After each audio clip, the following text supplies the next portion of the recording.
15장 말씀 같이 보겠습니다. 먼저 에베소서부터 보겠습니다. 에베소서 1장 18절에서 23절.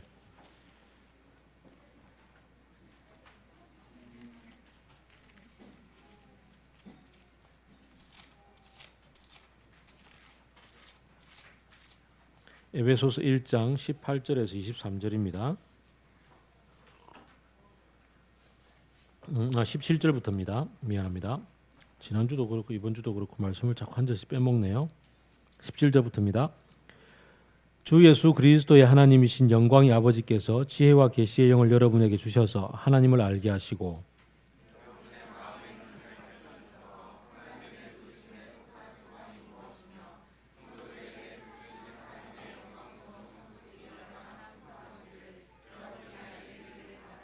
또한 믿는 사람들인 우리에게 강한 힘으로 활동하시는 하나님의 능력이 얼마나 엄청나게 큰지를 여러분이 알기 바랍니다.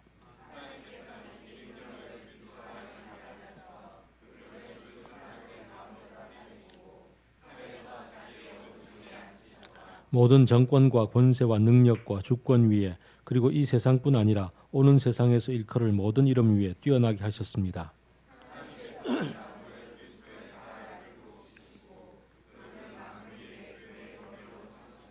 같이 읽읍시다. 교회는 그리스도의 몸이요 만물 안에서 만물을 충만케 하시는 분의 충만함입니다. 아멘. 거기다가 딱 이렇게 표시를 해두시고 이제 고린도전서 15장 12절로 가겠습니다. 앞으로 가야 되겠죠? 고린도전서 15장 12절에서 34절입니다. 한 절씩 또 교독을 합시다. 그리스도께서 죽은 사람 가운데서 살아나셨다고 우리가 전파하는데 어찌하여 여러분 가운데 더러는 죽은 사람의 부활이 없다고 말합니까?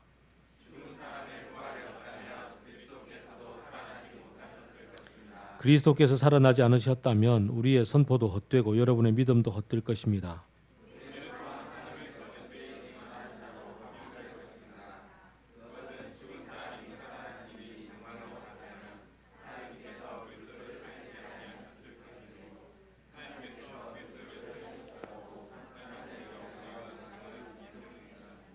죽은 사람들이 살아나는 일이 없다면 그리스도께서 살아나신 일도 없었을 것입니다.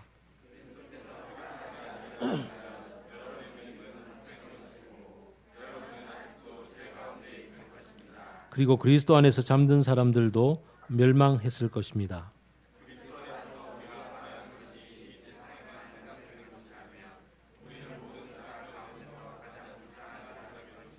그러나 이제 그리스도께서는 죽은 사람들 가운데서 살아나셔서 잠든 사람들의 첫 열매가 되셨습니다.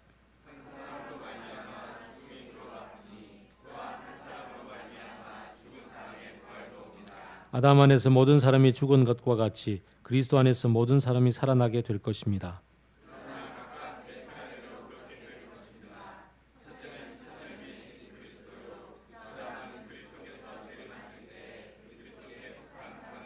그때가 마지막입니다. 그때 그리스도께서 모든 통치와 모든 권위와 모든 권력을 폐하시고 그 나라를 아버지 하나님께 넘겨드리실 것입니다.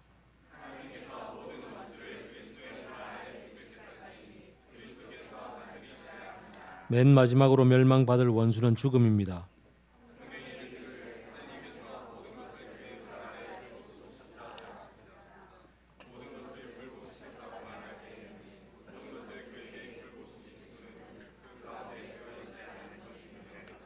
그러나 모든 것이 하나님께 굴복당할 그때에는 아들까지도 모든 것을 자기에게 굴복시키신 분에게 굴복할 것입니다. 그래서 하나님은 만유의 주님이 되실 것입니다.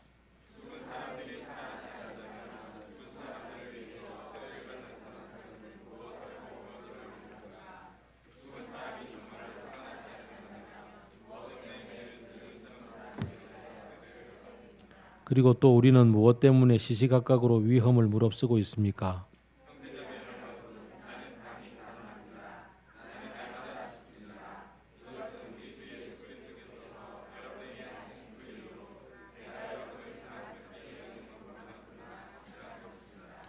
내가 에베소에서 맹수와 싸웠다고 하더라도 인간적인 동기에 산 것이라면 그것이 나에게 무슨 유익이 되겠습니까? 만일 죽은 사람이 살아나지 못한다면 내일이면 죽을 터이니 먹고 마시자 할 것입니다. 같이 읽읍시다. 똑바로 정신을 차리고 죄를 짓지 마십시오. 여러분을 부끄럽게 하려고 내가 이 말을 합니다만 여러분 가운데는 더러는 하나님을 아는 지식이 없습니다. 아멘. 오늘은 이제 우리가 모두가 아는 것처럼 주님의 부활하심을 기념하고 축하하고 기뻐하는 날입니다. 그런데 우리가 이 부활절 하루 주님을 부활을 기념하고 기뻐하는 것을 넘어서서 365일 동안 우리가 부활하신 주님과 어떤 관계를 맺고 그 주님에 대해서 어떤 생각을 하고 살고 있는가 가만 생각해 보면 보통 한 두 가지 정도 잘못된 생각들과 잘못된 관계를 맺고 사는 것들을 보게 됩니다. 첫 번째는 부활 없다. 뭘 부활이 있어. 그냥 현재 열심히 살다 가면 되는 거지라는 생각들이 사실 이 시대의 대부분의 모든 사람들의 생각이고 그 생각이 주는 그러한 문화와 그런 생각들과 혹은 그런 삶의 방식들을 좇아서 우리도 은연중에 그렇게 살고 있는 모습을 보는 것입니다. 두 번째는 이제 그리스도인들 중에 많은 사람들이 여기에 해당되는데 부활하신 예수님은 모두가 보는 앞에서 하늘로 올라가셨습니다. 그래서 하늘로 올라가셨기 때문에 하늘로 올라가신 그분은 거기 계신 거죠. 그래서 지금 여기에 우리가 살고 있는 것하고는 별 무관하신 분. 그래서 우리가 예수 그리스도를 믿음으로 그분 계신 그곳으로 가서 그때부터 뭔가가 또 그분하고 만나면 될 일이지 현재 여기에 주님이 계시지 않는 것. 어떻게 하란 말이냐? 그러면 내 마음대로 살아야지 라는 생각을 가지고 사는 이 두 가지 경우가 상당히 주류에 해당이 되어집니다. 이해가 되셨죠? 부활에 대해서 우리가 실제로 받아들이고 있는 첫 번째는 대부분의 사람들이 죽어서 다시 살아난다. 흔히 우리 주변 사람들이 생각하는 것은 죽으면 좋은 데 갔다고 생각하죠. 다시 일로 돌아온다는 생각을 하진 않죠. 우리 주변의 대부분의 사람들이 돌아온다는 생각을 하지 않아요. 두 번째는 그리스도인들 가운데서 많은 사람들인데 주님은 부활하셔서 올라가셨고 승천하셨고 지금 여기에는 주님이 안 계신 거죠. 이러는 경우들이 대부분입니다. 그러면 부활하신 예수 그리스도를 우리는 어떻게 만나는 것이 가장 성경적이고 성경이 이야기하는 부분인가? 오늘 얘기는 꽤 딱딱합니다. 졸지 않고 잘 들으셔야 논리를 따라올 수가 있습니다. 그래서 여러분이 지금 하품도 하실 거 미리 하시고 잘 따라오셔야 되겠습니다. 때로는 이렇게 조금 딱딱하고 이렇게 조금 어려운 얘기도 우리가 소화를 해야 될 거라 여겨집니다. 고린도전서 15장부터 보겠습니다. 첫 번째, 사람들이 흔히 생각하는 것, 죽어서 좋은 데 갔지 다시 돌아오지 않는다라는 생각에 대해서 한번 얘기해 봅시다. 15장 12절입니다. 그리스도께서, 예수님께서 죽은 사람 가운데서 살아나셨습니다. 그런데 어째서 여러분들은 죽은 사람은 다시 안 돌아온다고 생각하십니까? 라고 얘기를 시작을 하지요. 13절부터 18절까지 논리를 잘 보십시오. 죽은 사람이 만약에 다시 이 땅으로 돌아오는 부활이 없다면 그리스도 예수께서 이 땅으로 부활하셔서 다시 돌아온 것도 사실 없을 거 아닙니까? 그래서 그 헬라 시대 때 이 초대교회 당시에 특히나 그 헬라 철학은 어떤 거예요? 그 눈에 보이는 이 가시적인 세계보다는 이데아의 세계가 더 중요하다. 이데아와 현상계를 나눠놓고서 이 플라톤 철학이죠. 그래서 혹은 아리스토텔레스도 여기와 저기 나눠놓고 저기가 중요하다 생각하잖아요. 여기는 그냥 가짜다 이 말이지. 저기 육체에 갇혀있던 우리가 해방되어서 영원히 자유를 누리는 거기로 갔으면 되지. 왜 다시 육체를 입고 다시 오냐? 말도 안 된다. 그래서 어떤 헬라 철학자들은 예수님이 부활하신 것은 가짜로 그런 척한 거다. 가현, 가짜로 나타난 거다. 라고 이 얘기를 해요. 이게 이제 헬라 철학의 입장에서 볼 때 그렇다는 거지. 그런 것처럼 예수님이 죽은 사람이 다시 이 땅에 몸을 입고 돌아오는 게 없다면 예수님이 이 땅에 몸을 입고 다시 오신 게 가짜지요. 그러니까 없어지는 거예요. 그러면 주님이 부활하셨다고, 몸을 입고 부활하셨다고 믿는 우리 믿음도 그렇게 선포했던 사도들의 선포도 다 가짜죠. 그렇게 되면 어떻게 돼요? 이제 기독교의 기초가 무너지는 거죠. 기독교가 뭐예요? 예수 그리스도께서 십자가에 죽으시고 부활하셨으므로 이 일을 통해 하나님이 이것을 믿는 사람들에게 우리의 수많은 죄들을 거기에 같이 죽고 부활을 통해서 다 덮어주시고 없애주시고 기억하지 않겠다고 하시는, 거기서부터 출발하는 거잖아요. 하나님의 마음으로부터 출발하는 건데 그게 사라지는 거죠. 주님이 부활하시지 않으면. 주님 실컷 외쳤어요. 너희는 나는 길이요 진리요 생명이다. 나를 통해서 아버지께로 갈 수 있다. 외쳤는데 사람들이 거짓말하지 마라. 그리고 죽여버렸단 말이에요. 죽였는데 다시 안 살아났어요. 그럼 뭐예요? 끝. 없는 거지. 그럼 가짜가 되는 거죠. 뭐 열심히 외치더니 죽고 나니까 아무것도 없잖아.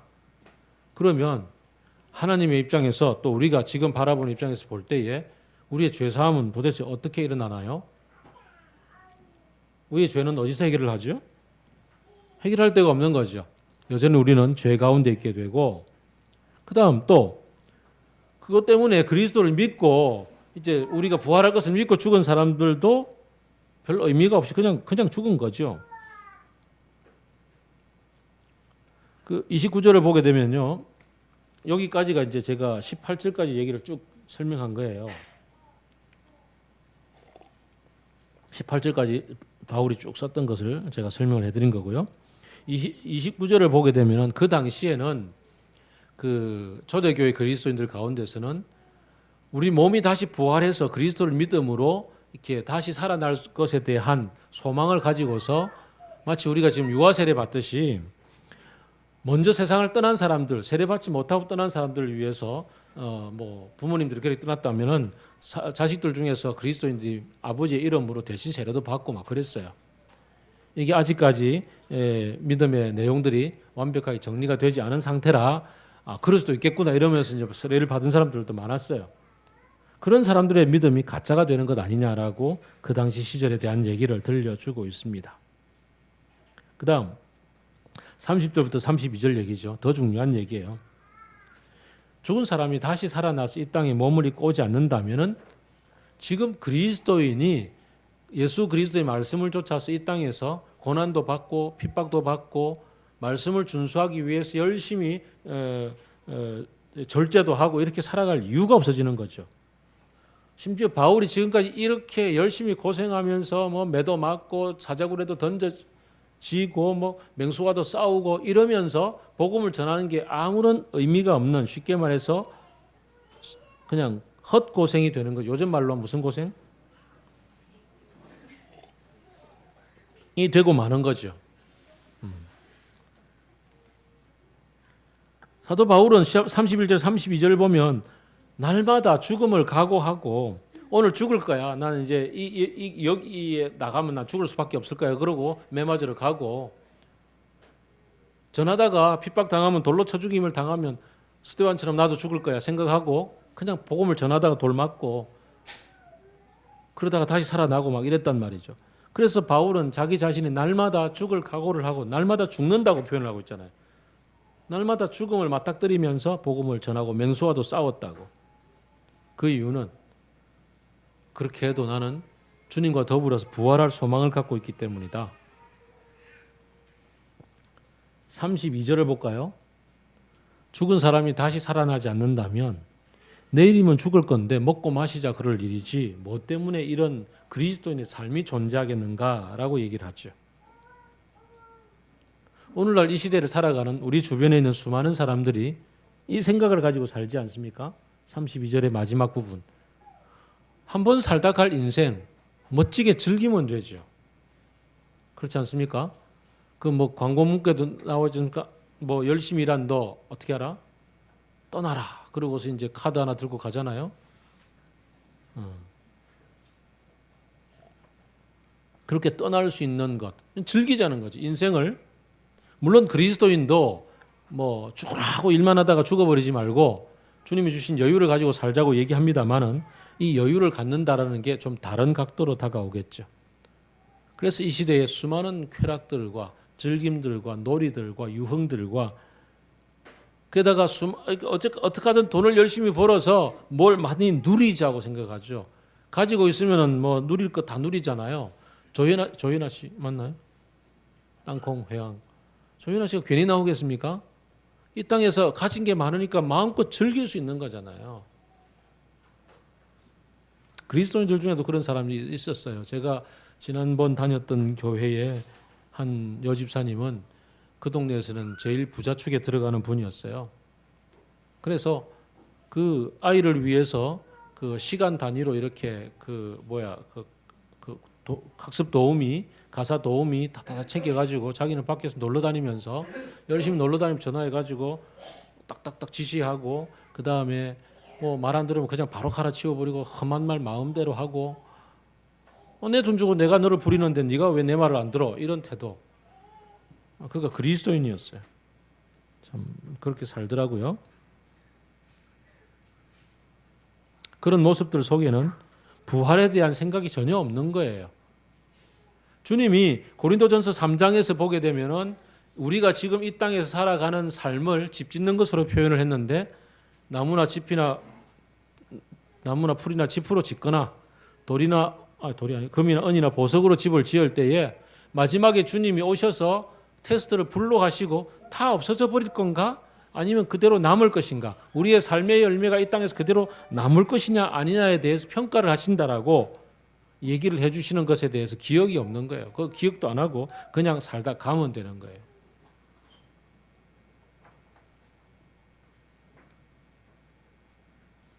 안타까운 모습이죠. 그래서 33절, 34절에서 얘기하기를 속지 마십시오라고 얘기합니다. 나쁜 동무가 좋은 습성을 망칩니다. 우리가 주변에 있는 수많은 사람들의 얘기를 따라가다 보면은 주님께서 내게 주신 절제와 경건과 온유와 그 성령의 7가지 열매 있잖아요. 그죠? 이 모든 것들을 다 놓쳐버리게 되어온다고요. 정신 차리라고요. 그래서 거기에 스며들어가 죄를 짓지 말라고 얘기를 합니다. 하나님을 제대로 알고 하나님을 따라서 살아가는 법을 배우고 훈련하라고 33절, 34절은 이야기를 합니다. 이제 조금 있다가 합쳐서 더 좋은 결론을 내리기로 하고 두 번째 경우를 봅시다.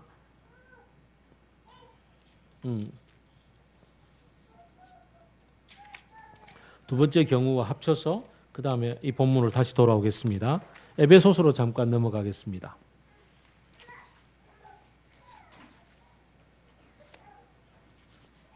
에베소서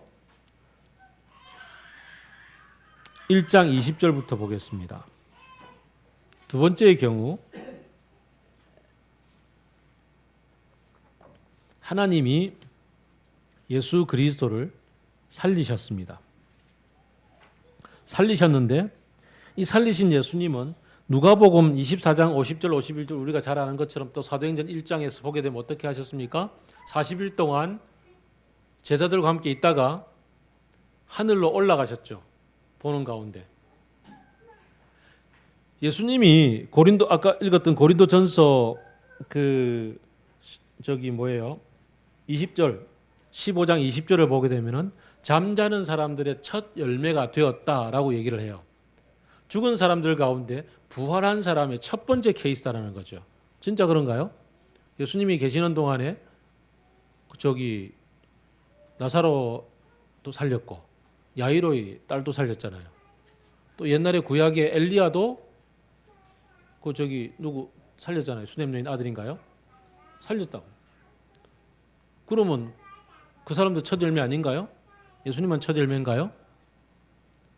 중요한 것은 살아났던 사람들 다 죽었죠. 그렇죠? 잠시 죽음을 연장받은 거란 말이죠. 다시 육체가 다 죽었어요. 그런데 부활하신 예수님은 다시 죽음을 경험하지 않는 거죠. 이게 중요해요. 그래서 예수님이 우리가 부활하게 될 것에 대한 첫 번째 열매, 첫 번째 케이스가 되는 거예요. 우리가 부활하게 될 때, 몸을 다시 입고 살아나게 될 때 예수님처럼 살아나게 된단 말이죠. 예수님이 어떤 모습을 지니셨나요? 아까 우리가 여기서 보았던 그 어린이 설교에서 보았던 것처럼 문이 다 닫혀 있었는데 예수님은 몸을 입고 살아나셨는데 그 몸이 어떻게 들어오셨어요? 그냥 벽체를 뚫고 들어오셨죠. 이게 신기한 거죠. 벽체를 뚫고 들어오셨어요. 이런 부분에서 우리 상상력이 필요한 거죠. 인터스텔라 같은 상상력. 책장 뒤에서 이렇게 책을 누르니까 안쪽에 책이 막 떨어지잖아요. 그런 거. 그런 것처럼 그 예수님의 몸을 입고 부활하신 이 몸은 고린도전서 15장이 이제 그 뒤로 쭉 설명할 얘기이긴 합니다만 지금처럼 우리가 생로병사를 경험하는 이런 몸이 아닌 하나님이 우리에게 처음 주셨던 온전한 몸인 거죠. 지금과는 좀 질적으로 다른 몸이란 말이죠.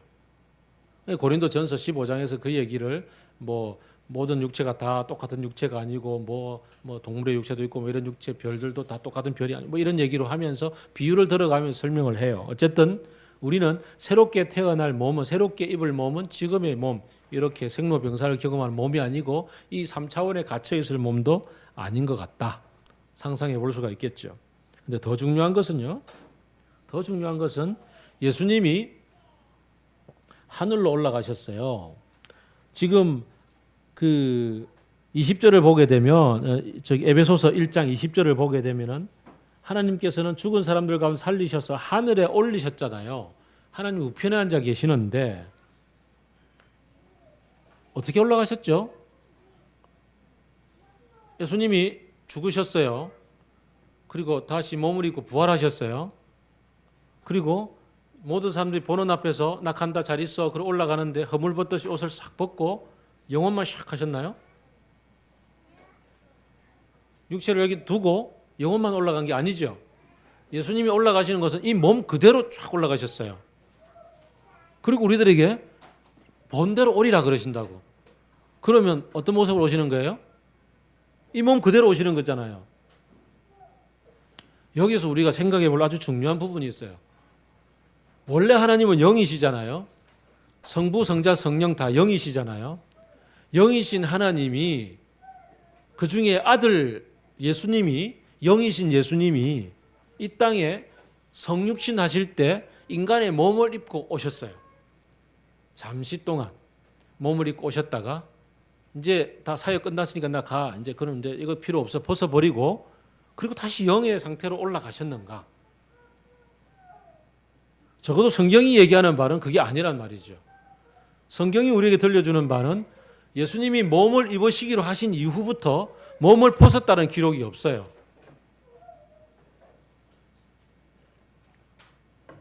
주님이 다시 오셔서 세상을 하나님 나라를 완성하신 다음에 어떻게 될지는 모르겠어요. 성경 기록이 그다음 없으니까.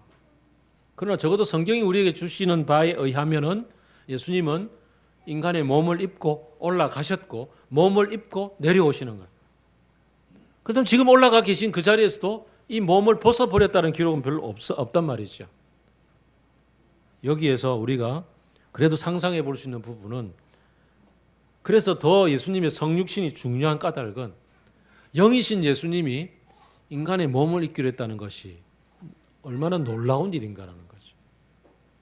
가시적으로 눈으로 보이게 해주시는 것이 얼마나 놀라운 일인가. 그러므로 창세기 1장 27절, 26, 28절에서 우리를 하나님의 형상으로 지었다라고 할 때 하나님, 보이지 않는 하나님을 보이는 존재, 가시화된 존재로 만들어 주었다라고 할 때 그 형상이라는 단어가 지니는 의미. 그래서 예수님을 하나님의 온전한 형상이다라고 얘기할 때 하나님이신데 이분이 인간의 몸을 입고 오므로 보이게 만들어주게 되는 놀라운 일들의 이 신비가 여기 포함되어져 있는 거죠. 조금 어렵죠, 그죠? 어쨌든 예수님은 올라가시는데 몸을 입고 올라가셨어요. 몸을 입고 올라가신 그분을 삼위 하나님은 몸을 입고 올라오신 그분을 맞이해 주시는 거죠. 성부와 성령은. 그리고 성령 하나님은 성자의 보냄을 받아서 우리 속으로 오셨고요. 참 이 하나님의 사역이 생각해 보면 해볼수록 참 놀랍습니다. 그리고 그 다음 중요한 것은 하늘에 올라가신 이 예수님에게 에베소서 1장 20절에서 22절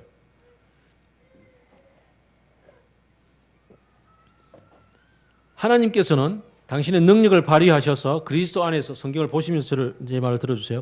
그리스도 안에서 그 능력을 드러내셔서 예수님을 죽은 자 가운데서 살리셨고 하늘로 올리우시게 하셨고 하나님 오른편 보좌 오른편에 앉아서 이 세상과 다시 올 세상까지 포함해서 모든 정권과 권세와 능력과 주권 위에 가장 높은 이름을 주시고 만물을 그의 발 아래 꿇어 경배하게 하였다. 그를 다스리게 하였단 말이죠.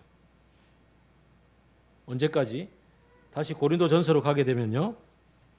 고린도전서로 가게 되면 15장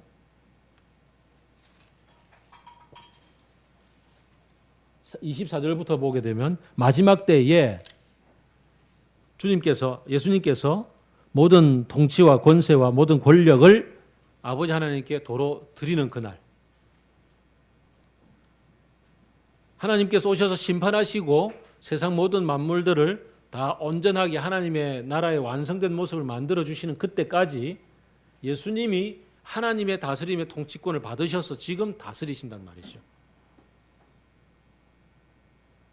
순서가 그렇게 된단 말이죠. 주님이 오셔서 세상을 심판하시고 정리하신 다음에 이제 아버지께 드립니다라고 올려드리는 거죠. 그럼 아버지가 그걸 받으시고 그래 지금부터 같이 이제 새로운 삶을 살아보자 이러시는 거겠죠. 그 마지막 날 일어날 마지막 심판의 대상은 죽음이라고 26절 얘기를 합니다.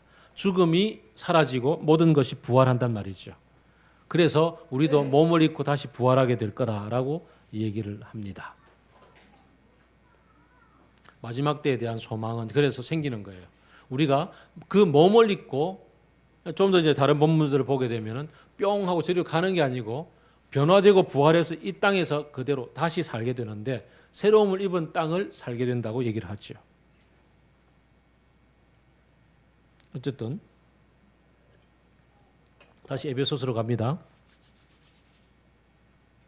주님은 1장 22절 후반절부터 만물을 그리스도의 발 앞에 다 꿇어 경배하게 하였던 하나님 앞에서 예수님은 교회를 통하여서 그의 머리가 되시고 교회를 그의 몸으로 사용하셔서 이 땅의 모든 만물들을 다스리신다. 모든 만물들에게 자신의 임재를 드러내시고 그들을 가득 충만하게 온전하게 베풀어 주신다라고 얘기를 하죠. 예수님은 올라가셔서 사라지신 게 아니고 그분은 이 땅의 모든 다스리시는 권세를 받으시고 만물들을 지금 여기를 다스리신다라고 얘기를 합니다. 예수님이 지금 여기를 다스리고 계십니다.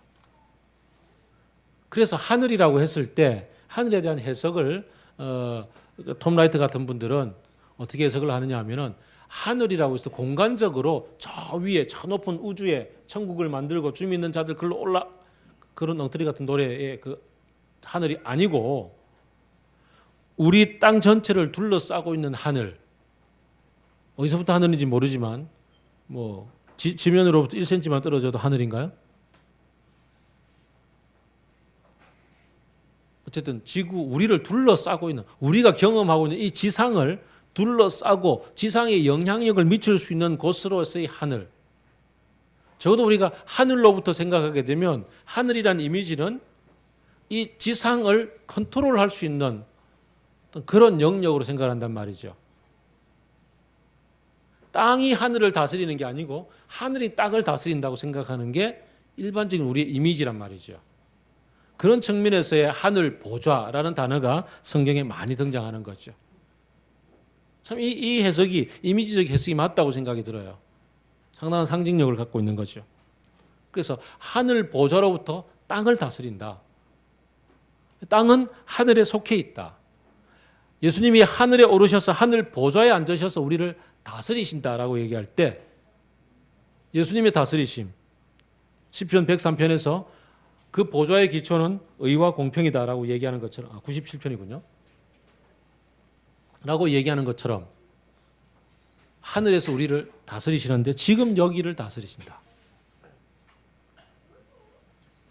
그런데 만약에 예수님이 지금 여기를 다스린다는 생각을 안 하게 되면 어떤 일이 생길까요? 그걸 잊어버린다면 어떤 일이 생길까요? 예전에 제가 그 젊은 시절에 정교조 열심히 했잖아요. 제가 정교조 하다가 해직도 됐잖아요. 이번에 그 우리 작은 딸이 학교에서 면담을 하다가 학교 선생님이 아빠는 뭐 하시냐? 목사님이다. 뭐 목사님인데 왜 국문과를 나왔냐? 국어 선생님 하셨어요. 근데 선생님 하시다가 왜 목사님 됐냐? 정교조 하다가 해직이 됐어. 뭐 정교조 했어? 그럼 주동하셨어? 이쯤 되니까 이제 말이 말린 걸 알았어. 딸이. 그래서 주동한 건 아니고요. 어쩌다 보니 휘말려 가지고요. 라고 급수습을 했는데 어쨌든 자, 그 시절에 돌아보면요. 뭐 그 자체가 나쁜 게 아니라 뭐 하나님의 의를 위해서 열심히 일을 했다는 자부심은 가득합니다만 그 시절에 저 자신을 돌아보면 하나님의 나라의 의를 위해서 해직이 된 나 자신이 참 대견스러웠어요. 그리고 그것 때문에 뿌듯한 마음에 열심히 하나님 나라 의를 위해서 투쟁 했었어요. 그러다 보니 점점점 내 속에서 하나님과의 실제적인 만남과 교제가 단절이 되어지고 사라졌어요. 그게 별 필요가 없는 것 같았어요. 내가 하나님의 나라의 의를 위해서 열심히 살고 있는데 내가 살고 있고 내가 행동하는 게 하나님 나라의 의지요. 그래서 그 의를 위해서 열심히 살다 보니까 투쟁의 현장 속에서 말씀 묵상할 기회도 별로 없겠지만 어쨌든 열심히 하나님과의 교제, 실제적인 교제가 사라진 채 하나님의 의가 남았어요. 이쯤 되니까 어떻게 돼요? 내 생각이, 내 행동이, 내 판단이 하나님의 의가 되는 거죠. 내가 옳은 거예요. 그래서 내가 너무너무 옳기 때문에 지금 아까 지워버리고 싶은 기억 중에 진짜 지우고 싶은 기억 하나 있어요. 해직이 됐던 그 여름에 그 IBF 출신 교사들이 모여서 TCF라는 걸 만들었어요. TCF. Teachers Christian Fellowship이라고.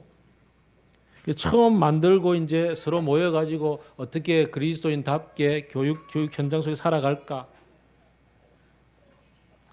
학사 수련회 중에 그걸 만들었는데 그 자리에 제가 가서 그랬죠. 여러분들 지금 이거 만들 때가 아니라고. 여러분들의 동료들이 지금 해직이 되어서 피를 철철 흘리고 있는데 거기에 같이 뛰어들어서 싸울 생각은 하지 않고 뭐 이딴 거 만들어가지고 이러면서 하지 말았어야 될 얘기 한마디 했죠. 나는 TCF를 저주한다. 참 주님께서 이런 저를 사용하셔서 여기까지 이르게 하신 것은 기적이지요. 참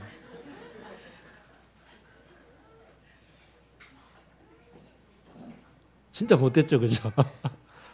여러분 저를 다시는 안 봐도 괜찮아요. 저 이런 사람이었어요. 참 너무너무 나쁜. 어때요? 어디까지 갔어요, 제가? 보니까 갈 때까지 간 거죠. 주님이 지금 여기에 나를 다스리시고 나를 이끄시고 나의 방향을 잡아주시고 하나님 나라의 갈 길들을 가르쳐 주시는 것을 매일매일 따라가는 것을 놓쳐버릴 때 어디까지 가는지 저는 저 자신의 삶의 현장 속에서 적나라하게 보았어요. 이럴 수는 없는 모습까지 보았죠. 참 오죽했으면 10년 전에 개척하겠다고 제가 IBF 친구들 찾아 나섰을 때 아무도 따라 나서질 않았을까요?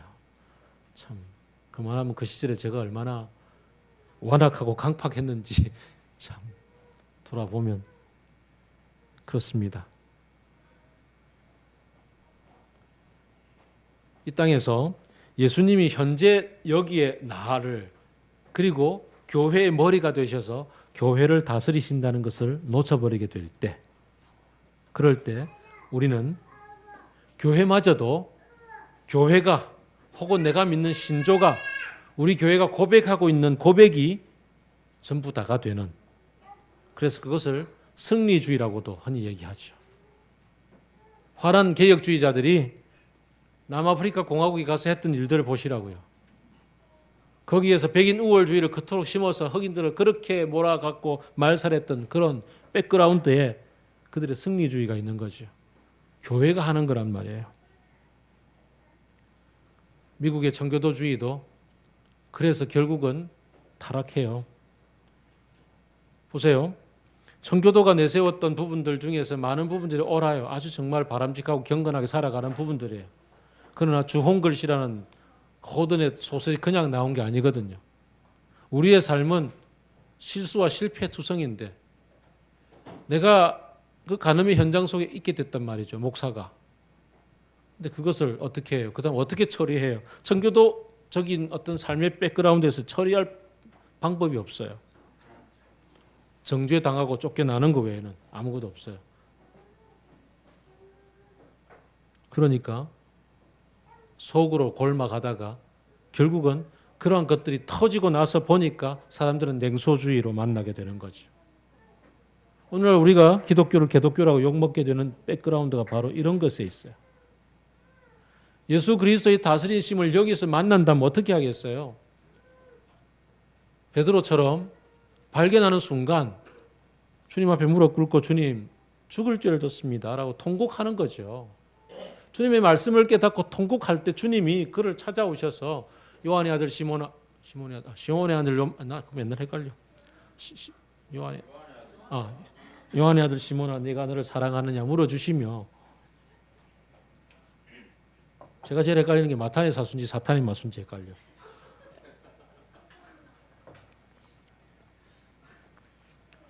어쨌든 그렇게 물어주시며 회복시켜 주시잖아요. 그렇게 주님이 다스리심을 만나게 될 때 새로운 길을 만나는데요. 그렇지 않으니까요.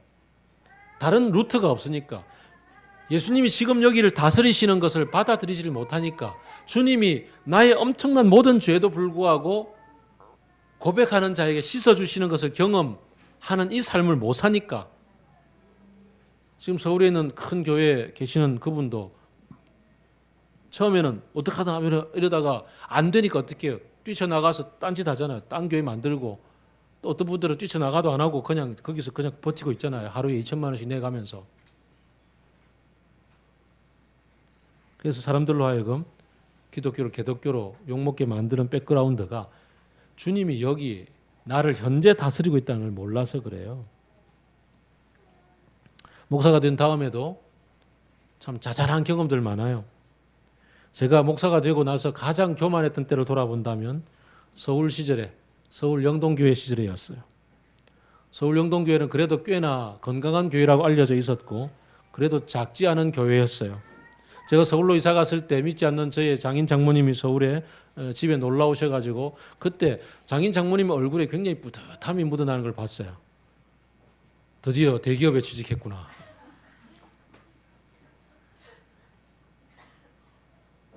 제가 그 당시에 부산에 한 번씩 내려오거나 뭐 다른 그 작은 교회들을 만날 때 제 속에 괜히 뿌듯함이 있는 거야. 난 대기업 사원이다. 뭐 이런 거 있잖아요.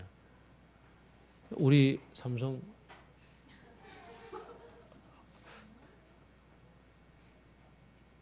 그런 저 자신. 주님과의 만남이 약해지고 주님의 다스리심 속에서 그 시각의 교정이 되는 것들이 이렇게 무너지게 될 때 오는 이상한 다른 생각들이 자리 잡게 되는 것들. 그래서 고린도전서 15장에서 뭐라고 얘기합니까? 나쁜 친구들 본을 받지 말라고. 정신 차리라고. 깨어 있으라고. 주께서 지금 성천하신 주님이 몸을 입고 부활하셔서 올라가신 예수님이 지금 여기를 다스린다는 사실을 우리가 받아들이게 될 때 주께서 성령을 통하여서 나와 우리 교회를 다스리신다는 것을 받아들이게 될 때 우리는 주님의 종으로서 주님의 몸으로서 주님 시키시는 대로 우리가 따라가는 것 아니겠습니까? 그래서 고린도후서 4장 5절에서 우리는 우리 자신을 전하는 것이 아니라 예수 그리스도를 주님으로 선포합니다. 우리는 예수 그리스도의 종으로서 우리 자신의 위치를 잡고 있습니다라고 바울이 분명히 고백을 하고 있습니다. 주님이 우리의 그래서 바울의 모든 서신서에서는 1장 1절 주님께서 나를 부르셨고 나를 그리스도의 종으로 삼으셨다고 헬라 문화권 속에서는 종이라는 지위가 얼마나 낮고 비천한 것인지를 잘 알고 있는 바울이 자기를 소개할 때 주님의 종입니다라고 소개한다. 내 주님이 여기 계십니다라고 내 주인이 여기 계십니다라고 주인을 소개하고 있다고요. 자유자인 바울이 로마 시민권자인 바울이 시민권을 내세우지 않고 내 주인이 여기 계시고요. 나는 이 주인의 종입니다라고 얘기한다고. 오늘 이 땅에 떠나버리고 안 계시는 주님이 아니라 부활하신 주님은 하늘 보좌에 앉으셔서 이 땅에 모두를 다스리고 계시기 때문에 그 다스림 앞에 우리가 무엇을 고백하고 어떻게 따라갈 것인가, 그것을 정해야 된단 말이죠. 그리고 그 주님은 다시 오셔서 우리를 비록 지금 몸을 떠나서 우리가 죽는 한이 있어도 죽었던 사람마저도 또 죽지 않은 우리들은 몸을 변화시키셔서 주님의 몸처럼 우리를 바꾸셔서 영원한 삶을 이 땅에서 살게 하시는데, 고린도전서 3장이 얘기하는 것처럼 이 땅에 현재 우리가 살았던 삶의 결과들을 가지고서 그때 테스트하시고 심판하시고 그것에 대해서 평가해 주시면서 쭉 이어가게 하신단 말이에요.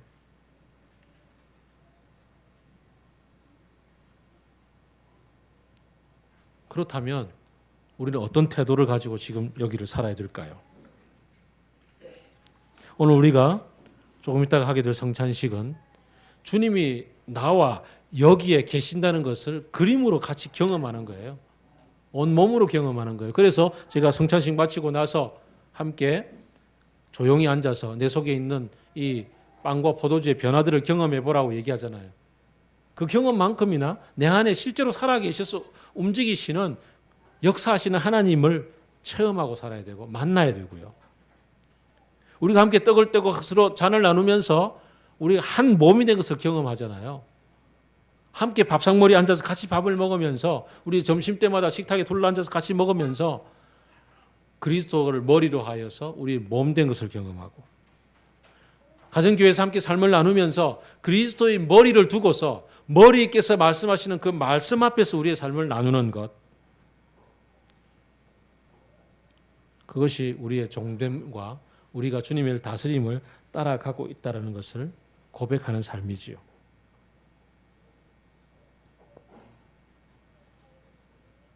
우리의 예배, 기도, 찬양, 묵상, 함께 모여서 드리는 이 기도와 예배와 찬양과 묵상이 공동체로 드려지는 이 시간도 중요하지만, 이 예배 시간, 기도 시간, 찬양 시간, 묵상 시간을 따로 떼어놓는 것도 중요하지만, 우리의 삶의 현장 속에서 직장에서 일터, 가정에서 육아, 설거지, 어제 페북에 보니까 우리 정복기 목사님이 유아 업고 이렇게 설거지하고 있더라고. 막 그런 걸 자랑질하고 막 그러더라고.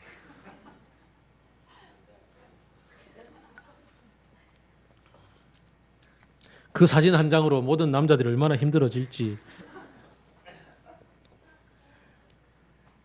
그런 현장 속에서 그것이 곧 예배 시간이요, 그것이 곧 찬양 시간이요, 그것이 곧 그 시간이 하나님께서 우리를 다스리고 계신 것을 묵상하는 시간이라는 것, 설거지가 곧 기도라는 것, 그런 것을 주님의 다스림 속에서 경험하고 살아야 된단 말이죠. 예수님의 주되심을 우리의 삶의 현장 속에서 받아들이는 것은 이 세상의 주도권을 잡고서 살아가고 있는 일터, 내가 주님께서 우리에게 다스리라고 맡기셨던 그 일들을 만나면서 새로운 차원을 만납니다. 내가 지금 열심히 그 논문 쓰는 사람들이 주로 그러잖아요. 논문에 딱 들어가게 되면 어떻게 돼요? 논문 속에서만 빠져 들어가잖아요. 하루 종일 그 생각이 나고, 그래서 하루에 한 페이지라도 계속 써나가야 되는 상황 속에서, 이건 인문학의 얘기입니다. 하루에 한 페이지 쓴다는 거는 뭐 이과는 하루에 한 페이지 써나가는지는 모르지만 인문학은 꾸준히 하루에 한 페이지 써야 되더라고. 어쨌든 그렇게 써나가는 현장 속에서 내가 계획하고 생각하고 분석하고 생각했던 그 모든 것들, 실험하고 결과 데이터냈던 것들에 내가 주도권을 가지고 쭉 끌어가기 때문에 그 순간 내가 왕이 된다고요. 그 순간에 내가 지배자라고요. 뭐 우리 디자인의 세계에서도 마찬가지일 거예요. 디자인해 나가는 그 모든 것에 쭉 끌려가고 있는 동안에 성취욕이 있고, 아이들을 가르치는 현장 속에서 가르치는 그 속에서 주도권이 내게 있단 말이에요. 주도권이 내게 있던 그 시간만큼은 내가 왕이에요. 근데 주님은 말씀하시기를 지금 그 시간에 내가 너를 다스리고 있다는 걸 기억해 주기 바란다. 일을 하고 있느냐? 죽게 하듯 하라 라고 얘기하는 이유가 뭔가요? 주님이 그 자리에 계신다는 것을 기억하란 말이죠. 주님이 나를 다스리고 있단 말이에요. 그러면 어떻게 해요? 죽을 똥살똥 하지는 않지요. 뭔가 주님께서 스톱하라 그러시는구나. 그럼 스톱하는 거죠. 멈추라 그러시는구나. 그럼 멈추고 좀 쉼을 가지게 될 때 쉼을 가지게 되고 리듬을 찾아서 삶의 리듬 속에서 주님이 지금 또 지혜를 주시고 가라고 하는 가고 그 다음에 또 잠깐 스톱 하면 스톱하고 밥 먹을 시간이 그럼 밥 먹고 제가 종종 말씀을 드리는 제 어린 시절 살았던 제 살았던 집 옆집 아저씨 그 옆집 아저씨가 가정공업 열심히 하시다가 저기 부산역에 홍익 매점을 하나 땄어요. 그때 홍익 매점 따기도 어려웠고 따는 것만으로 돈이 굴러와요. 그건 독과점이니까 거의 뭐. 돈이 너무너무 들어오는 게 보여요. 막 보이는 거야. 보이니까 알바 쓰면 돈 나가는 게 보이니까. 그래서 자기 혼자 열심히 일하는데 24시간이잖아. 철도 영업은. 새벽에 잠시 닫는 시간 빼고는. 그 시간도 자기는 물건 준비해야지. 24시간을 한 달을 살더니 정신이 나가버렸어요. 정신을 놓쳐버렸어요. 정신줄 놓고 뭐 사람이 완전히 그냥 이상해졌어요. 정신 장난도 걸리고 막 그냥.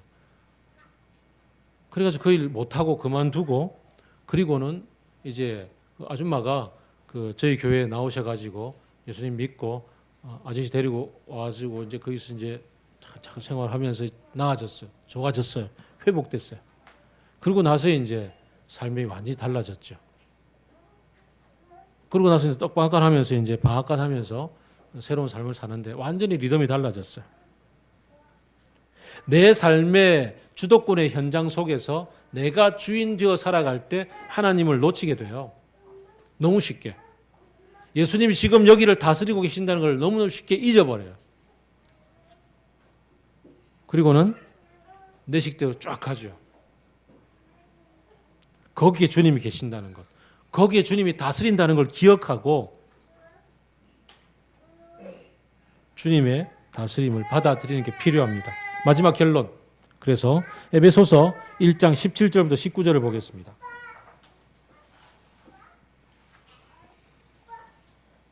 우리는 우리 주변에 있는 수많은 사람들이 부활이 어디 있냐? 부활 없다 생각하고 사는 그런 삶의 현장 속을 살아갑니다. 그래서 지금 여기가 중요해. 여기에서 네가 할 만큼 하고 누릴 만큼 누리고 가질 만큼 가지고 그렇게 살아야 되라는 세상 속에서 우리는 살아가면서 짐짓 주님은 부활하셨지만 사라지시고 나의 삶의 현장을 다스리지 않는다고 생각하고 종교적인 행위 속에서만 이 예배 한번 드리면 끝. 종교적 의무 다하면 끝. 나머지는 내가 주인이 되어 살아가는 부활이 없다고 하는 사람이나 똑같은 삶을 살아가고 있는 우리 삶의 현장에 나를 바라볼 때가 많습니다. 그럴 때 우리가 기억해야 되는 것. 에베소서 1장 17절부터 19절입니다. 바울이 성도들을 위해서 기도합니다. 주 예수의 그리스도의 하나님이신 영광의 아버지께서 지혜와 계시의 영을 주셔서 첫 번째 하나님께서 주님 제게 깨닫는 지혜와 하나님의 성령을 보내어 주셔서 성령을 통하여서 제가 하나님을 알아차리게 하여 주옵소서. 첫 번째 기도. 하나님을 보게 하여 주옵소서. 일터에서 잠잘 때나 먹을 때나 길을 갈 때나 생각할 때나 사람들과 관계를 가지고 있을 때나 모든 곳에서 하나님을 기억하게 하여 주옵소서. 주께서 제게 지혜와 계시의 영을 주셔서. 두 번째, 우리의 마음의 눈을 밝혀주셔서 지혜와 계시의 영을 주셔서가 우리의 마음의 눈을 밝혀주셔서 똑같죠. 우리를 부르신 부르심의 소망이 무엇인지 주님이 우리로 하여금 어디를 가고 어떻게 살라고 하는지 그 소망이 무엇인지를 우리가 알게 하여 주옵소서. 하나님이 우리에게 베풀어 주실 다시 회복시켜 주셔서 살리셔서 우리에게 베풀어 주실 그 상속이 얼마나 풍성한지를 알게 하여 주옵소서. 영원을 살게 하시면서 우리가 누리게 할 그것이 무엇인지를 알게 하셔서 지금 여기에 눈앞에 있는 것에 이렇게 일희일비하지 않게 하여 주옵소서. 19절 하나님께서 능력을 베푸셔서 우리에게 들려주시는 그 능력이 얼마나 큰지를 알게 하여 주옵소서. 20절부터 그 능력을 설명합니다. 그 능력이 그리스도 안에서 예수님을 살리셔서 하늘 보좌 우편에 앉히셔서 지금 여기를 다스리고 계시는 것이 하나님의 능력이라고 얘기합니다. 다른 말로 하면 하나님이 내게 지혜와 계시의 영을 주시고 눈을 열어주셔서 예수님이 지금 현재 여기를 다스리고 계신 것을 보게 하여 주옵소서. 알아차리게 하여 주옵소서. 깨닫게 하여 주옵소서. 우리의 기도가 되기를 바랍니다. 이것을 내 힘으로 할 수 있는 게 아니라 하나님이 눈을 열어주셔서 그걸 알아차리게 되고, 이게 이제 하늘과 소통하는 거잖아요. 야곱이 직귀에 속아가지고 열심히 하란으로 도망가고 있는 그때, 이제 죽겠다, 이제 어렵게 됐다, 힘들다 하고 마음이 가난해졌던 그때 하나님이 꿈에서 나타나셔서 사닥다리 보여주시며 교통하는 하나님의 나라를 보여주셨잖아요. 그것처럼 주님, 내 눈을 열어주셔서 하나님이 계신 것과 하나님이 예수 그리스도를 통해서 우리를 지금 다스리고 계신 것을 내가 좀 순간순간 놓치지 않게 하여 주옵소서. 그러면 좀 살겠습니다. 그 예수님께서 성령을 통해서 우리에게 가르쳐 주시는 바 하나님 나라가 얼마나 넓고 큰지, 지금 여기에 매여 있을 게 아니라 그 엄청난 것들이 내 것임을, 그것을 주님께서 누리게 하심을 기억하고 살게 하여 주옵소서. 그러다 보면 이까짓 거 그냥 가 이런단 말이죠. 이까짓 거는 그냥 네 가져도 돼 이런단 말이죠. 거기에 매이지 않게 되는 우리의 넉넉함을 보게 되는 거예요. 이 정도는 내가 안 써도 돼. 그냥 딴 거 하지 그러고서 좀 쉬게도 된단 말이죠. 그 정도 돈 안 벌어도 돼요. 내가 좀 쉬지 예배 드릴 때 예배 드릴 수 있게 되고, 뭐가 중요한지도 알게 된단 말이죠. 주님이 지금 여기를 다스리고 계십니다. 놓치게 될 때 얼마나 사람이 망가지는지 제가 부끄럽게도 제 자신의 모습 두 가지를 여러분에게 소상히 밝혀드렸습니다. 설마 저 사람이 우리 목사란 말이야, 난 내일부터 교회 떠날 거야, 그런 사람은 없을 거라고 여겨집니다만은 혹시 그래도 어쩌겠습니까? 주님이 여러분에게 지혜와 계시의 영을 주셔서 그런 마음을 거두어 주시길 바랍니다. 자, 기도합시다.